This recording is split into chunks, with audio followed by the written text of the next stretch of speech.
Hello, Aviram. I'm going to introduce you, and we're glad that you're here today. Thank you. Aviram Rozin is zooming in from India, if I'm correct about that, if you're still there. All right. He is the founder and international director of the Sadhana Forest, an international volunteer-based organization focused on creating long-term food security through environmental restoration. He's going to talk to us, give us an update on the Sadhana Forest. Welcome, Aviram. Welcome. Thank you very much. I'm very happy to be here and to give you an update.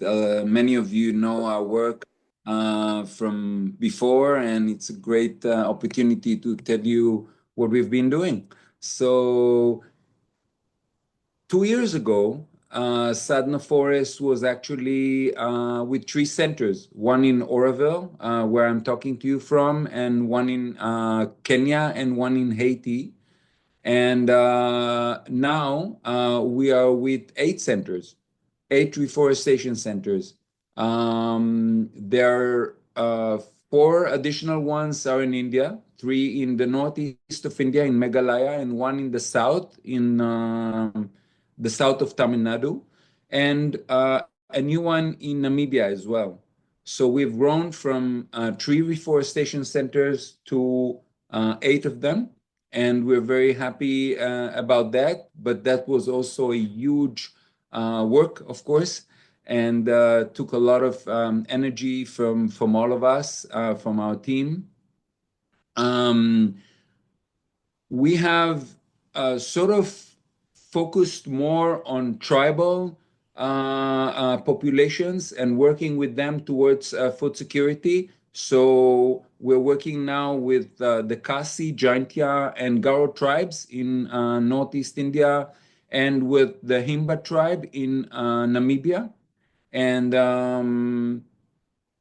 our work is mainly to plant food-producing indigenous drought-resistant trees in those places, and to train local people in appropriate water conservation techniques and in planting those trees and growing them. And we also have, of course, nurseries in which we grow the trees, and these are specific indigenous species for every area. So this work is going on. The effort of creating those centers was huge because these are very remote places, and we had to build infrastructure like drilling boreholes and building the nurseries and accommodation for our volunteers. So the way Sadhana Forest operates is that we have an ethical vegan team in every center, that the team lives there and actually operates the center. Our organization is very focused on plant-based food security. So mainly, as I said, indigenous drought-resistant food-producing trees. And the management is all ethical vegans, which is, I think, quite a unique feature. We also do all the planning veganically. So we don't use any animal compost or any animal inputs into the planting. The Himba tribe in Namibia has received us with a lot of suspicion at first, for people coming from the outside of their tribe. But then, with huge enthusiasm, once they understood that we're serious about really working together with them, it's going really well. It's going really well. They're very enthusiastic. We already have a huge waiting list of families that want to plant those trees around their huts. Our team is going and planting around their huts. It's a combination of an international team and a local team. And Yeah, we are also giving other services to the community, like for instance, in Kunene region in the north of Namibia, near the border with Angola, in our center, we are giving water, drinking water to people because there is no source of clean water miles around. So our gate is the only source. We have three taps there that are operational um, three 24 hours a day, and basically we give free drinking water to people. And the other options are really polluted sources of murky, I would say dangerous to drink water. And the fact that we're giving this high quality water is improving the quality of life dramatically for people. And they're very appreciative and very collaborative because of this. Um, we also help people charge their phones from our solar system, and that also improves their quality of life because some of them have phones, but they don't have how to charge them. So in case they need anything, they can't communicate. Especially that they're a semi-nomadic pastoralist community. So sometimes part of the family is moving around with their cattle, and some of the family is in the hamlet. Um, yeah, it has been a beautiful journey with the Himba, and the geographical influence, I would say, of the project is expanding and expanding. We are planting around schools and around homes in a bigger and bigger area, and we would like to even expand this effect much more. But unfortunately, financially, we're unable to at this moment. But we would like to reach many more people and sort of create a plant-based alternative for nutrition, because right now the options are mainly animal-based or I would say empty calorie based, more maize meal and stuff like this that is not nutritious. And introducing fruits and edible leaves is very, very helpful. For instance, one tree that we are planting there is Moringa ovalifolia. This is a relative of the drumstick, of the Indian drumstick, the Moringa oleifera. The leaves are extremely nutritious, containing a lot of iron and calcium and other minerals, and are very good for women, especially in reproductive age, and breastfeeding mothers. So that's very, very helpful for the local population. And these trees are also relatively fast growing. So within 3 or 4 months, people can harvest the leaves and start benefiting from the tree, what doesn't happen with other fruit trees that are more slow growing. That's actually one of the disadvantages of, maybe the only disadvantage of trees as a food source is that they are slow growing. But Moringa ovalifolia is actually mitigating that problem because it's fast growing, extremely nutritious, extremely easy to use. You just harvest a handful of leaves, put it into anything that you're cooking, and you have a much better nutrition. It's sort of the natural version of a vitamin shop. You just come to the tree and take all your nutrition directly from there. So people love it and use it. We're also planting very long lasting but also slow growing trees like the baobab, for instance, that those trees can live 2 or 3 thousand years, and are very nutritious. The fruits are very nutritious, but very, very slow growing. So the whole sort of, I would say, spectrum of speed of growth is there. Um, In Meghalaya, we are in Northeast India. We're in the three regions, Khasi, Jaintia, and Garo Hills, working with the tree tribes that live there. And our main work is planting and training. We do a lot of training in water conservation, and because Meghalaya is a very rainy place, but all the rain sort of goes downslope and is ending up in rivers very far away from the homes of the people that live where the rain fell, actually. And most of it is going into rivers that eventually flood Bangladesh. So it's not really good for the people living on the India side because they're losing the water, and not really good for the people on the Bangladeshi side because the water comes down to them with force and can flood their area. So we're trying to create a sort of a different situation in which the water stops on the slopes and is held in Meghalaya and is used by the people. And that we're doing with contour swales. These are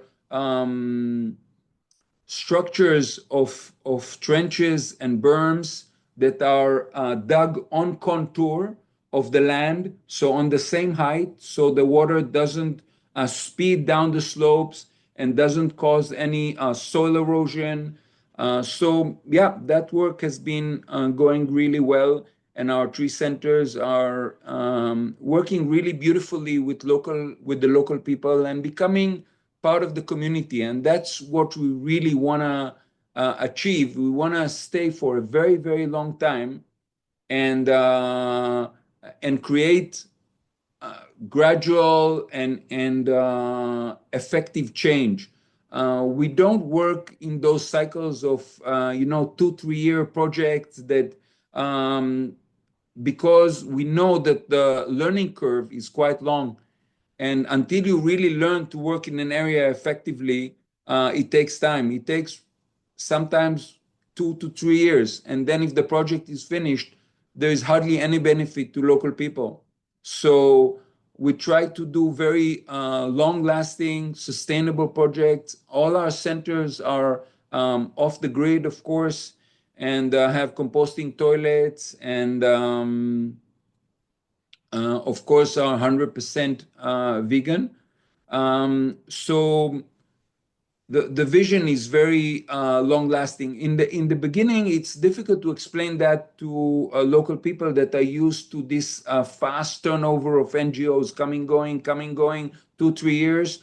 But after they understand that we're really serious about staying for long, they develop a different kind of relationship, and that enables change to happen on the land. The fifth project that we opened in the last 2 years is a project in Virudunagar in South Tamil Nadu, about 1 hour south of the city of Madurai. This is a very dry area. There are two districts there that are very, very dry, Virudunagar and Shivagangai district. This area has been really desertified, and there's only a monoculture of some thorns that are still growing there. But we are slowly introducing biodiversity, planting food-producing indigenous drought-resistant trees around people's homes, and it is going really, really well. We are learning which species grow well there and which species do less well, and trying to plant more of those that are growing well. And we are sort of advancing a lot in the learning curve in terms of the right species, the right inputs for the planting. So we're using a lot of cocoa peat, the coconut husk, and that's really, really effective to fertilize the soil and to make it a bit more porous. And it's a natural material that comes from the area. Of course, we don't use any animal input, so people are sometimes surprised why not use dung, and that sort of ignites a conversation about what veganism is and why are we not using stuff from animals. Um, Most people in the world have never seen an organization that works veganically. I actually don't know of any that plant without any animal inputs. So it's quite a novel concept for them. They could understand the issue with the food. Okay, these people eat differently, but then when the dung issue comes, it's really surprising for them, and it ignites some really interesting conversations. And at the end of the day, they see something really beautiful. They see that the trees are growing as fast as those that are with animal inputs or faster, and there is no price paid for the veganism. The opposite. Our trees are doing better, and and that's a sort of a learning for them. The reactions in the Virudnagar area are so positive and so encouraging. People are feeling so happy that we are there and are very expressive about it, which is really beautiful.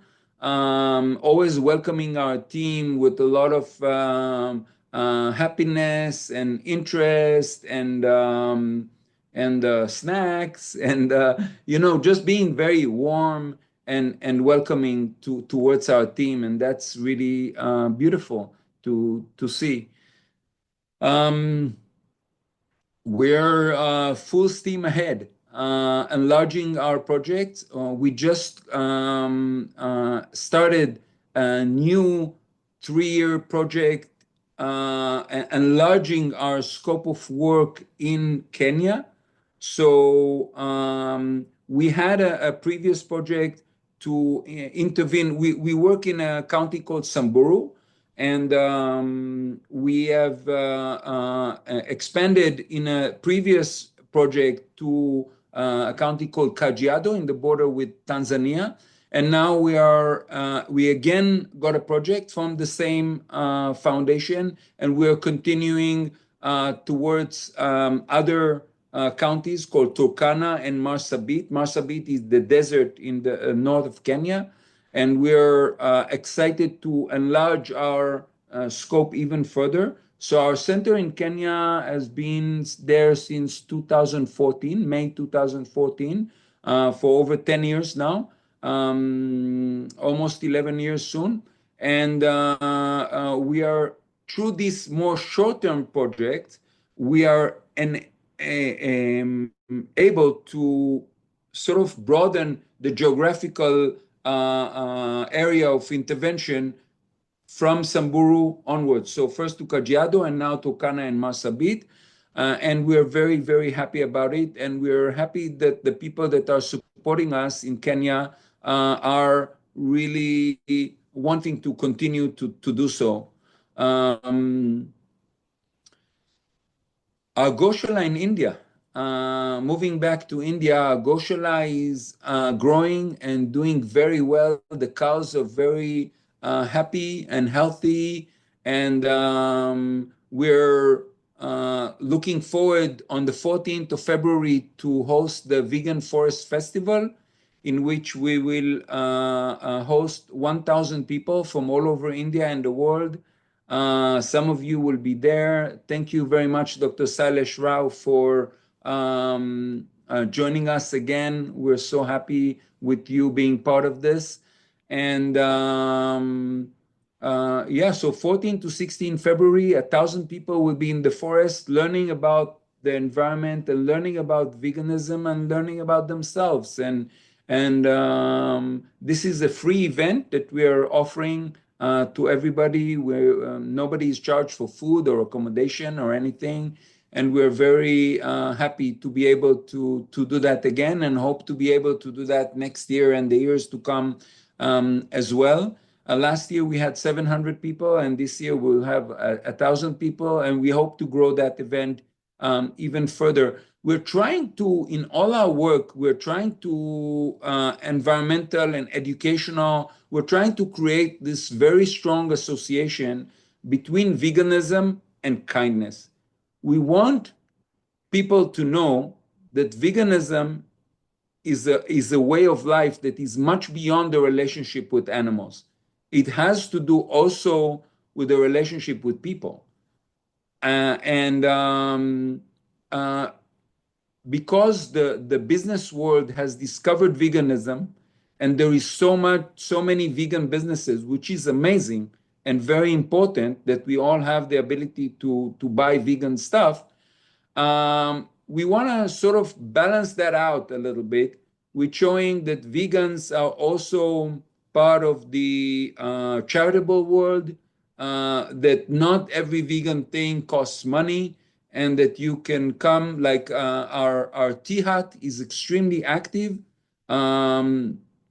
We have a tea hut here in Sadhana Forest in Oroville, in India, where we serve free tea, vegan chai and laddus, Indian sweet balls, and people really love it.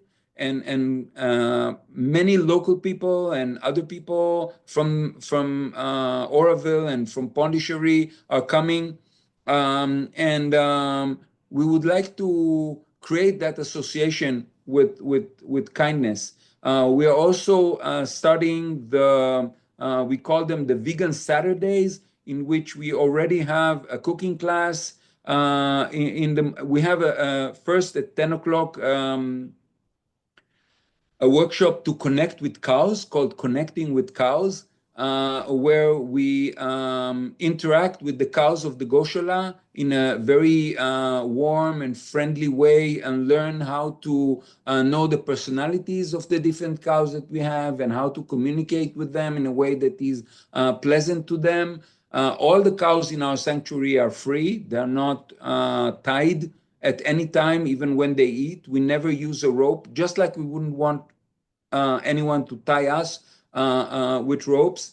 And after that, we have a vegan cooking class at 11 and every Saturday. And we would like to enlarge that day to the whole day, so that people from the outside, visitors, spend with us all of Saturdays, learning about the environment, learning about veganism, how to prepare vegan food, and just to enjoy the atmosphere here and to connect with nature. One of the things that we do, I mean, planting is very, very important, but the impact on people is as important. People are coming to Sadhana Forest, becoming slowly becoming vegan or quickly becoming vegan, and taking the message of the relationship between veganism and the environment to where they came from. And that's extremely powerful. And we see people that are starting very big projects that are inspired by Sadhana Forest, and that's always beautiful to see. And many of these projects sort of have the Sadhana Forest feel in them, in the sense that they're less commercial and more charitable in nature. We have many future projects that we're considering, and we're trying to actively look for funding for them. We want to offer food to vegan, healthy foods to local women who are in the either pregnant or generally in reproductive age, and that would be so nice for them to improve their nutrition. A lot of the women around here are undernourished, and the premature birth rate is quite high. So we would like to tackle that with sort of daily meals, vegan meals to pregnant women. And one of the ideas that we discussed even in a larger group, many of them are on this call probably, is a sort of a vegan university or vegan college. We have the opportunity to do this here because we have the land and we have a lot of the infrastructure that is needed. So maybe that could happen here in the future. And yeah, many other things are in the pipeline, and we hope to. Our team is growing. We have two vegan fellowships. One is called Plant for India, in which we attract people from all over India to work with us, to do seva with us, to plant more trees and create more plant-based foods for India. And that's very, very successful. We attract really the crème de la crème of Indian youth. I would say people in their early 20s, and they're being posted in our rural centers in Meghalaya or in Virudnagar, and are making those centers function really beautifully. We have another vegan fellowship called the Land Restoration Fellowship, which are people that come here to Sadhana Forest in Oroville and stay with us for a year.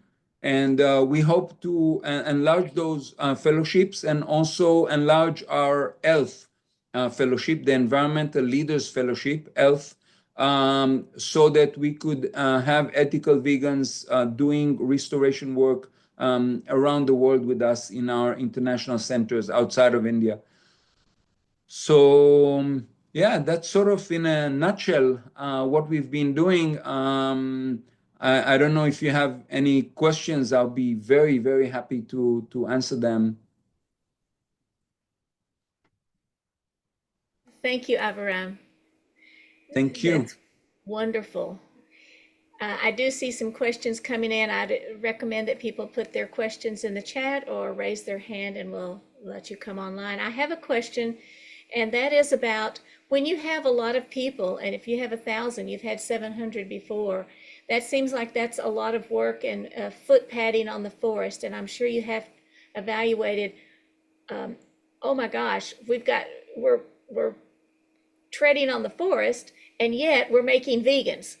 And so I wonder if you've thought about that, or how do you manage with so many people in a forest?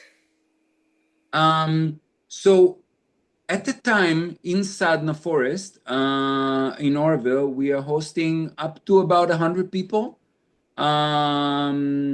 We have a very designated area for the residents, for the people who live here, and the rest of the forest is most of it is out of reach, so that the wildlife can live their own life without being disturbed by us. We're very strict about this, and the paths are very few and very defined. So there's no wandering in the forest outside of the paths. The way we still know what the wildlife is doing is in two ways. One is that we have cameras. We have 4K cameras installed in the forest, so we can see. I can see from my phone wherever I am in the world. I can see the biodiversity cameras, and I can see the animals, the boar, the the hares, the porcupines, doing their thing in the forest, the jackals, the foxes, the civet cats, and at the same time, they're not disturbed by us. Sometimes they also come to the peacocks, for instance, and the boar. They come to visit inside the community. They're not intimidated by us. We don't feed them ever, but we allow them. I mean, we are happy when they wander among us. They're not threatening or disturbing us in any way. Some people are a bit afraid of animals, but We sort of explain to them the kind of relationship that we're trying to cultivate with them, and it's going really well. Yeah, so I hope I answered your question. I'm not sure. Yes, thank you so much. Okay, now Thank you. if you come on camera, you'll be spotlighted. Thank you. Thank Yes, you Dan. so much for that update. It just sounds so great. How can we support you, and how do we go about planning a visit?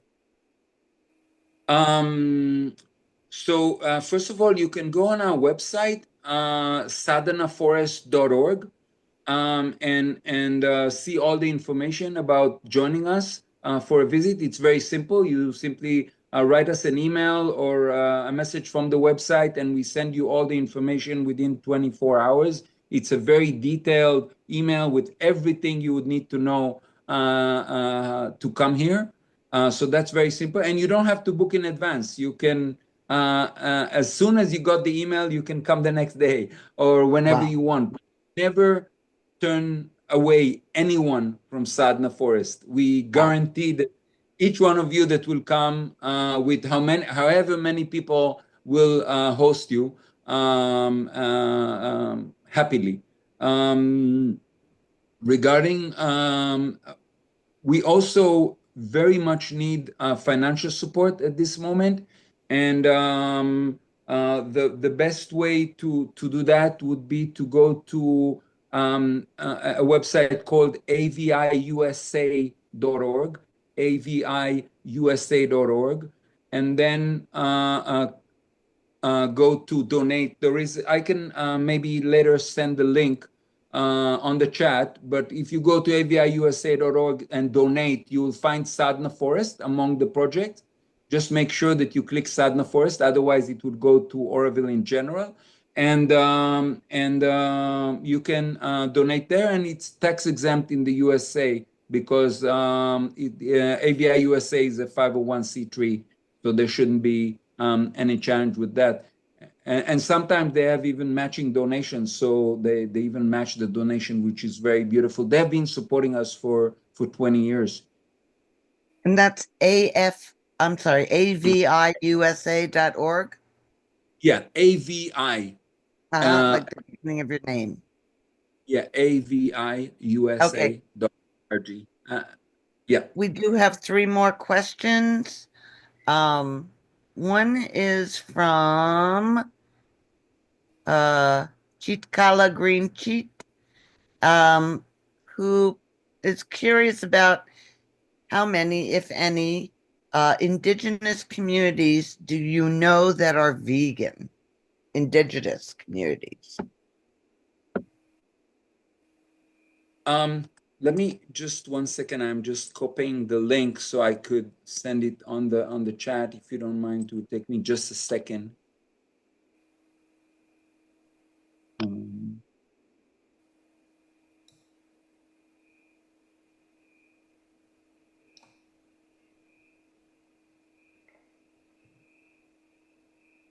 Yeah, I don't know if any vegan communities that are any indigenous communities that are vegan, especially not where I work, because they are all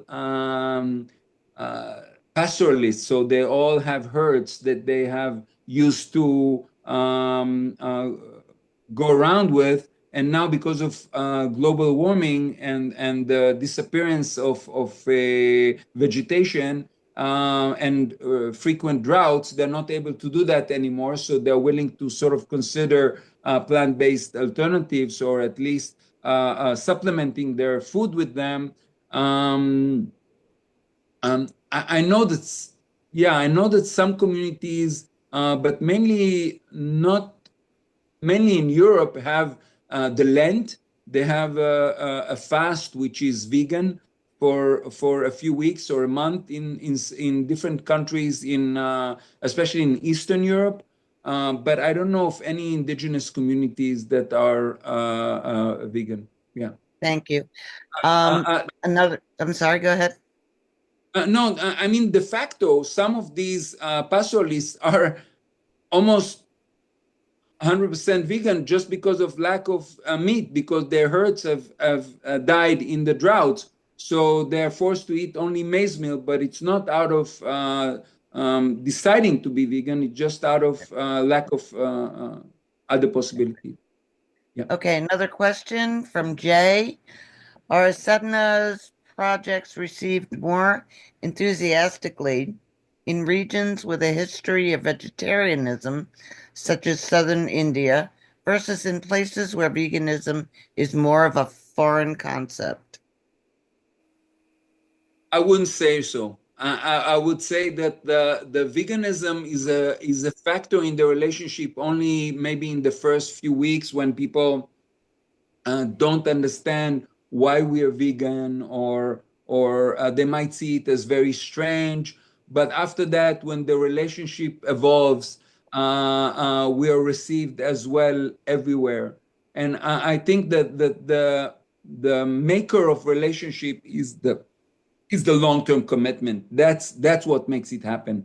The fact that we are going to stay there for 30 or 40 years is what makes the relationship. And we're also not lecturing anyone about becoming vegan, or trying to force anyone to become vegan. We're just offering veganism as an option and plant-based food as an option, and people can explore it and see if it's if it's what they want, or evolve in their own pace. Right, right.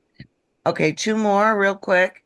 Lisa Burke asks, is there any resistance to your projects from local governments and businesses with corporate interests? Do you sense that your work is a threat to these entities? Not at all. The main reason is we are addressing places where governments and corporations have very little interest in, because they're very remote, the communities are quite small. So we're not, starting a vegan community in the middle of Nairobi. We're in Samburu, where there are almost no corporate interest. So I don't think we're threatening anyone until now. 21 years, we have never had any backlash from any government. The opposite, the government is happy that we're helping people that they maybe cannot reach. So we have collaboration and support, no hostility until now. Okay. And Shankar asks if you could share about how folks eat at the forest, about meals, breakfast, lunch, and dinner, and also about hosting vegan weddings. Thank you. Okay.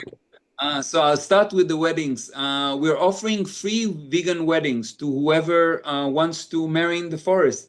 So the whole event is on us, from start to finish. You just have to bring your partner, that we won't take care of, but the rest is all that is all on us.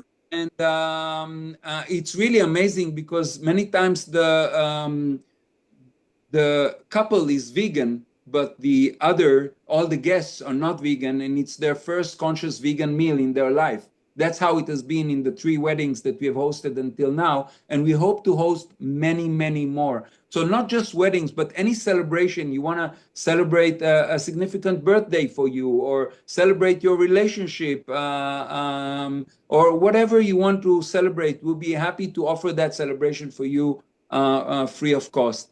And it will be vegan and substance-free, of course. Right. Regarding the food, in breakfast, it's a lot of fruits, a lot of variety of fruits from South India, local fruits, and some millet porridge, or pancakes, or something from local millets. Very tasty, with our palm jaggery, which is a beautiful sugar that comes from a palm tree, a local palm tree, native palm tree. And then lunch would be rice and vegetables, and a very thick and beautiful dal. Not this watery stuff that you might get in restaurants, but really the real thing. And Dinner would be also a lot of salads and vegetables and some carbohydrate. Yeah, Yes. potatoes. Yeah, Thank you very much. thank you. Thank you, Danny. Thank you, Aviram. I have two questions here. One is from Lisa Burke. Are you looking for long-term volunteers with any of your projects in Namibia or Kenya? We are. We are very much looking forward to long-term volunteers. We try to support the long-term volunteers as well as we can, both physically by giving them good, accommodation and services, and emotionally, helping them with the transition here, and really integrating them into the Sadhana Forest family. And we're very happy when people come. It's best if people come and experience the place first before they commit for long term, because it's a very different way of living, and not everybody can exactly understand it. I think almost nobody can understand it before coming here. So it's best that they come here and experience, and then if they want to commit, we're super open to that, and are always very, very supportive, both in India and in Kenya. In Kenya, actually, visa-wise, people can stay even up to 6 months. So, and then if they're after 6 months, they feel that they're very inspired to stay with our team, then we could take care of longer arrangements. Thank you. We have a number of us here who are looking forward to going to the Sadhana Forest one day, if not real soon. So now we're going to have Tammy Hay. Thank you, Aviram. I always learn something different when I speak with you. And today, one of our grandmothers was speaking about in her spiritual practice, not judging people if they're doing things that, aren't vegan. And I hear that a lot in your presentation. So when it comes to activism, it feels like your activism is in feeding people and bringing them in through love and support. Could you elaborate on that? Yeah, whenever I'm becoming judgmental about anyone regarding veganism and their diet habits, I say to myself one sentence: Aviram, remember how many steaks you have eaten before you became vegan. And then I know to be humble and to not to judge anyone. I was always a good person. I was just misinformed and did the wrong things. But and I although I'm 25 years, more than 25 years, 100% vegan, I still remember that I wasn't, and therefore I don't judge anyone. And I don't think that judging people is also a very effective way in bringing them closer to veganism. I think it's a turnoff. I think that it's better to just give people this, as I said before, this association between veganism and kindness. I want people to look at Sadhana Forest and say, I want to be like them. I want to be like them, not because they're vegan, because how they behave. And veganism is part of it, but it's not the end of it. It's just the beginning. And I believe in activism that is constructive, that is going for something and not against something. And sometimes I get vegan activists coming to volunteer with us who are full of anger, especially young ones that are full of anger, and they want to destruct, they want to stop, they want to destroy. And I said, no, let's build a better world first. Let's build an alternative. We don't need to destroy anything. We need to build an attractive alternative. And it works. I mean, many of them manage to calm down, and to channel all this angry energy from the demonstration and the shouting and thus to very beautiful activism, constructive activism, planting trees, supporting people, supporting the cows in the Goshala, supporting children, serving vegan chai and ladus instead of shouting at people, which is also much more pleasant. So for all involved, and I, in my opinion, much more effective as well. When I look at all the energy that was, around the young people that were demonstrating in the streets of European cities and American cities in the past few years, and I think about if all that energy would have gone to planting trees, we would have had huge forests. And people that are really transformed, because we have to remember that planting trees is not transforming the forest. It's first of all transforming us. When we do this, we transform ourselves and the forest as well. And this transformation is so important, because if we go only with our anger, today our anger is at these people, and tomorrow it will be directed towards somebody else, towards any conflict in the world or anything else. But it won't make a change in neither. So yeah, that's my experience from my activism. Thank you. Rebecca, would I be able to just ask Aviram to just talk a little bit about the children of Sadhana Forest? Well, let's see. Dr. Rao's going to come on, and then I have a question, but I think, sure. I mean, we'd love to hear. Thank you. Go ahead, Tammy. Ask the question. You're muted. If you would just share a little bit about the children of Sadhana Forest, please. Sure.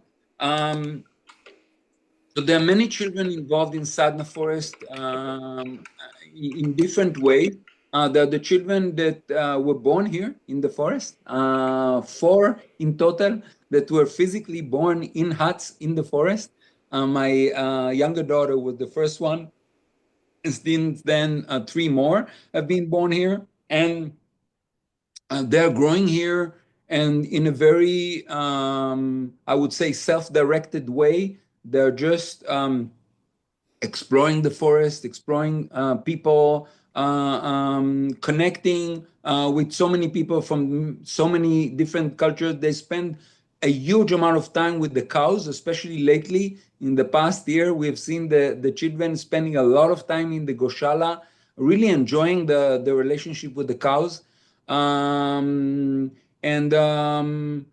We call it natural learning, or you can call it unschooling. It's a way to trust children's curiosity to just learn whatever they need to learn, rather than being told, this is what you have to learn, this is the curriculum, this is until when you have to learn it. And the children, in my opinion, are pretty smart and very, I would say, motivated. When they do everything, they do it with a great motivation and commitment. And they don't need to be reminded. They don't need to be told anything. They just do what they believe in and what they're interested in. And it's very beautiful to see. There are also a lot of local children that come here, especially on the weekends when they're free from school. Just one second, excuse me.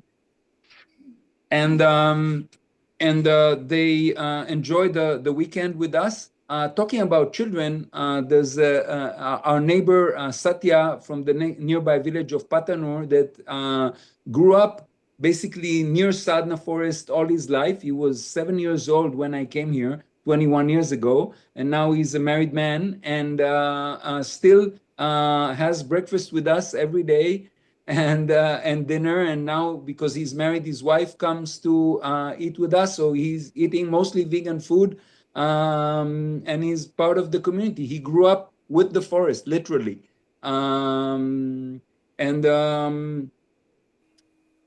Yeah, there are a lot of school children that are coming to visit, both for day visits and for longer stays, like 4 days and up, even up to 2 weeks on their vacation from schools all over India.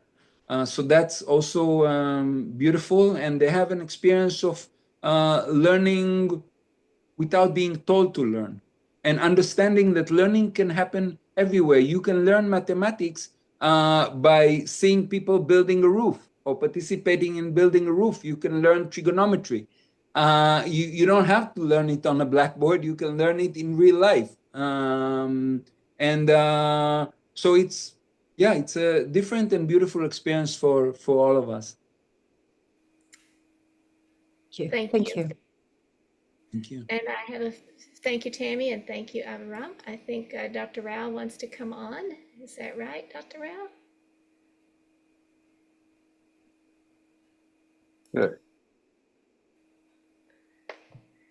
Aviram, inspiring as always. Thank you so much for all the work you do.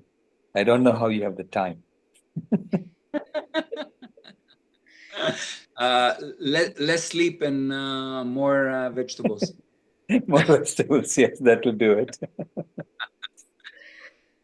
All So, right. tell us about the expansions you're doing in the forest for the festival. I hear that you're building something bigger.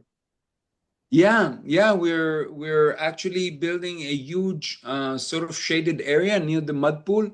So that will be ready and will be able to host a few hundred people at once, because the main hut is becoming too small to contain all the people, which we're very happy about. But unfortunately, we can't afford to enlarge it. It would have been good to sort of enlarge it even further and make a bigger hall behind it, but at this time it's not possible. So we are building something temporary, and we have built more showers for the festival, and have improved the internet infrastructure, and yeah, many things that we're sort of trying to do to make the stay very comfortable. We have an amazing team of cooks here, headed like every year by Arvind, who would be the conductor of all this. We have improved our water filtration system to be much faster and to accommodate this number of people. So yeah, we're now doing all the upgrades, and they will be finished on the last day as always, but functional. Yeah. Wonderful. Yeah. Thank you so much. Thank you. You're muted, Rebecca. Oh, thank you. I have a question, if it's not too much to ask.